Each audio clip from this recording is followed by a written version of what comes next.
হ্যাঁ, পুনর্মিলন।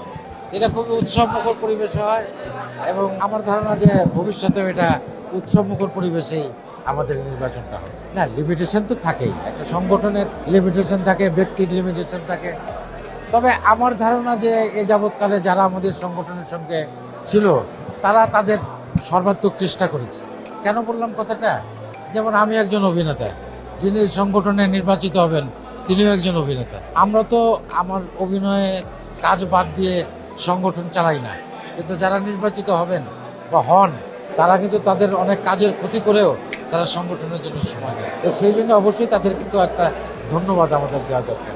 আর এটা তো চাকরি না যে তিনি নির্বাচিত হয়ে অনেক টাকা বেতন পান এবং অন্য কাজ বাদ দিয়ে, অভিনয় বাদ দিয়ে, সংসার বাদ দিয়ে শুধু এই সংগঠন করবে। তবে আমি তাদের কাছে কৃতজ্ঞতা জানাই, আমার পক্ষ থেকে কৃতজ্ঞতা যে তারা অনেক সময় দেন এই সময়। তবে একটা সংগঠন তো